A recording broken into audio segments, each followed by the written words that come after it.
Toi aussi tu es réveillé à 3 heures du matin, et impossible de te rendormir? Tu passes plus de temps à regarder le plafond qu'à dormir, et au réveil, t'es déjà fatigué. Si tu as plus de 60 ans, tu as peut-être entendu cette phrase, c'est normal à ton âge. Eh bien non. Oui, le sommeil change avec les années. Mais mal dormir n'est pas une obligation. Ce n'est pas une fatalité. Et surtout, ce n'est pas quelque chose que vous devez simplement accepter. Le vrai problème, ce n'est pas l'âge. Ce sont les habitudes qui ne sont plus adaptées à votre nouveau rythme biologique. Dans cette vidéo, je vais vous montrer une méthode simple, naturelle et efficace pour retrouver un sommeil plus profond et plus réparateur. Pas de médicaments, pas de solutions compliquées, juste des ajustements précis qui aident votre corps à refaire ce qu'il sait déjà faire, dormir. Si vous voulez vous lever avec plus d'énergie, retrouver des nuits plus stables et arrêter de redouter le moment du coucher, alors restez bien jusqu'à la fin. Parce qu'après 60 ans, bien dormir reste totalement possible. D'ailleurs, n'hésite pas à t'abonner à cette chaîne si tu veux plus de conseils sur le sommeil. C'est parti. Après 60 ans, beaucoup de personnes pensent que mal dormir est normal. Les réveils à 3 heures du matin,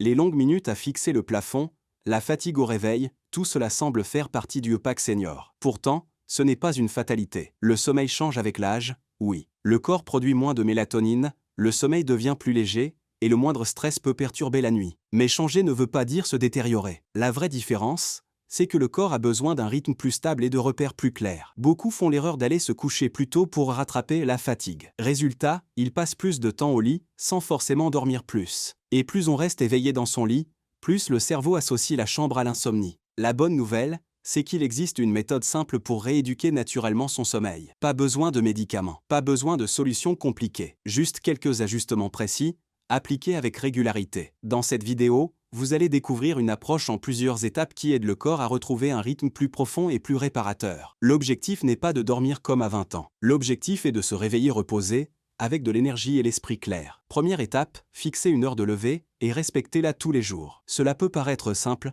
presque banal. Pourtant, c'est le pilier le plus puissant pour améliorer le sommeil après 60 ans. Avec l'âge, l'horloge biologique devient plus sensible aux irrégularités. Se coucher à des heures différentes, se lever tard après une mauvaise nuit, ou traîner au lit le matin envoie des signaux contradictoires au cerveau. Le corps fonctionne comme une horloge interne, il aime la répétition, il aime la stabilité. Lorsque vous vous levez chaque jour à la même heure, même après une nuit moyenne, vous renforcez ce rythme naturel. Votre cerveau comprend alors quand commencer la journée, et par conséquent, quand préparer le sommeil le soir. Beaucoup de personnes pensent qu'il faut récupérer en dormant plus longtemps le matin. En réalité, cela décale l'endormissement du soir et entretient le cercle des nuits difficiles. Se lever à heure fixe permet au contraire d'augmenter progressivement la pression de sommeil au fil de la journée. Même si vous avez mal dormi, levez-vous, ouvrez les rideaux, mettez-vous en mouvement. Les premières journées peuvent sembler un peu plus fatigantes, mais au bout de plusieurs jours, le corps s'adapte. Cette régularité est le signal le plus fort que vous pouvez envoyer à votre organisme. C'est la base. Sans elle, tout le reste devient moins efficace. Avec elle,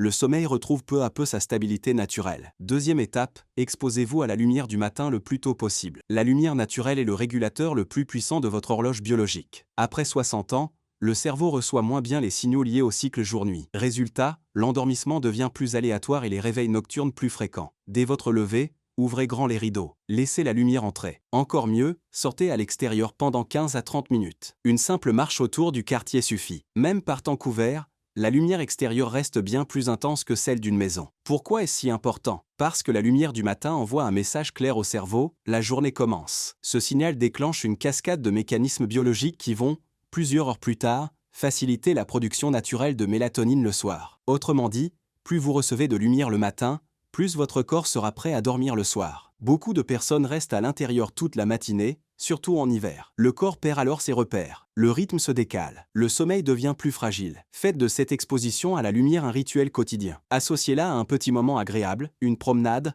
un café en terrasse, quelques étirements au soleil. C'est un geste simple, gratuit, naturel et pourtant extrêmement efficace pour stabiliser durablement votre sommeil. Troisième étape, contrôlez vos siestes. Après 60 ans, la tentation de faire une sieste devient plus fréquente. Une nuit un peu courte, un coup de fatigue après le déjeuner, et l'envie de s'allonger se fait sentir. La sieste n'est pas un problème en soi, mais mal utilisée, elle peut fragiliser votre sommeil du soir. Le principe est simple, plus vous dormez en journée, moins votre corps accumule de pression de sommeil pour la nuit. C'est cette pression naturelle qui vous aide à vous endormir rapidement le soir. Si vous faites une sieste, respectez 2 règles essentielles. Premièrement, limitez-la à 20 ou 30 minutes maximum. Au-delà, vous entrez dans un sommeil plus profond et vous risquez de vous réveiller groggy. Deuxièmement, évitez toute sieste après 15 heures. Trop tardive, Elle retarde l'endormissement du soir. Certaines personnes pensent qu'une longue sieste compense une mauvaise nuit. En réalité, elle entretient souvent le cercle vicieux, moins de sommeil le soir, plus de fatigue le lendemain, et donc une sieste encore plus longue. Si la fatigue est forte,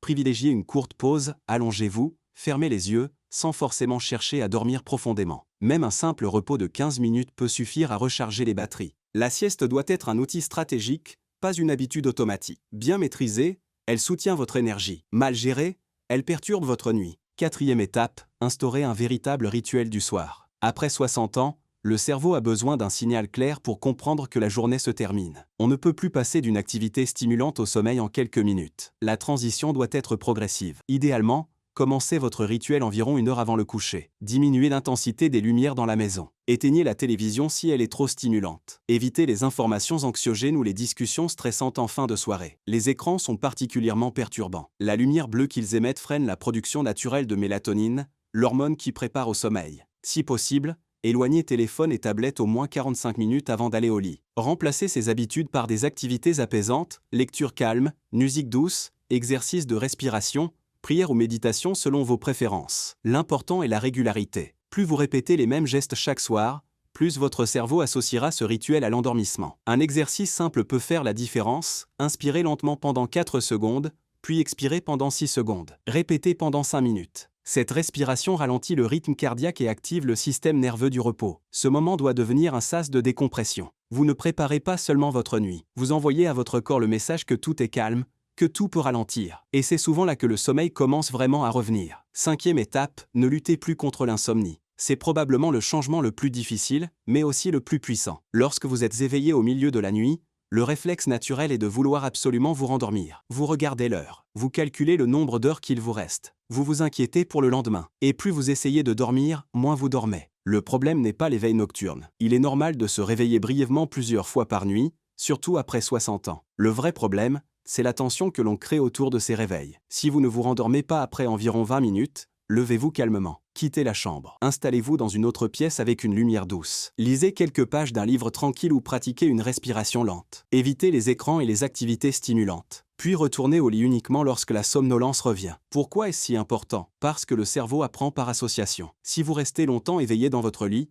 il finit par associer le lit à l'éveil, à la frustration ou à l'inquiétude. En vous levant, vous cassez cette association négative. Petit à petit, le lit redevient un signal de sommeil. Accepter l'éveil au lieu de le combattre enlève la pression. Et souvent, c'est précisément lorsque l'on arrête de forcer le sommeil qu'il revient naturellement. En complément des 5 étapes, certains ajustements simples peuvent amplifier vos résultats. D'abord, l'activité physique. Après 60 ans, bouger chaque jour est un véritable accélérateur de sommeil. Pas besoin d'efforts intenses. Une marche de 30 minutes, quelques exercices doux, du jardinage ou des étirements suffisent. Le mouvement augmente naturellement la pression de sommeil le soir et améliore la profondeur des phases de récupération. Évitez simplement le sport trop tardif, qui pourrait retarder l'endormissement. Ensuite, le dîner. Plus le repas du soir est lourd, plus la digestion perturbe la nuit. Privilégiez un dîner léger, pris au moins 2 heures avant le coucher. Trop gras, trop sucré ou trop copieux, il maintient le corps en activité au moment où il devrait ralentir. La température de la chambre joue également un rôle clé. L'idéal se situe entre 18 et 20 degrés. Une pièce trop chaude fragmente le sommeil et favorise les réveils nocturnes. Autre point souvent négligé, l'horloge visible. Regarder l'heure en pleine nuit augmente le stress. Cachez-la ou tournez-la face au mur. Enfin,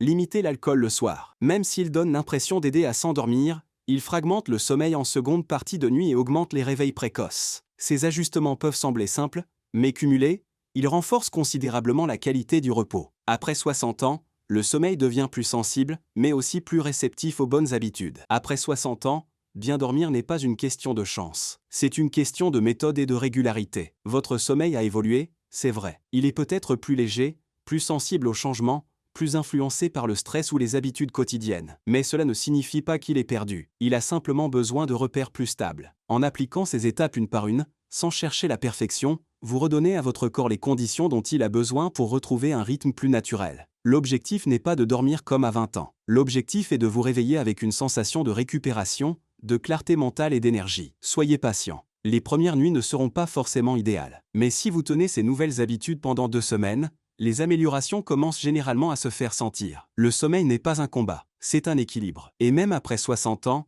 cet équilibre peut se reconstruire.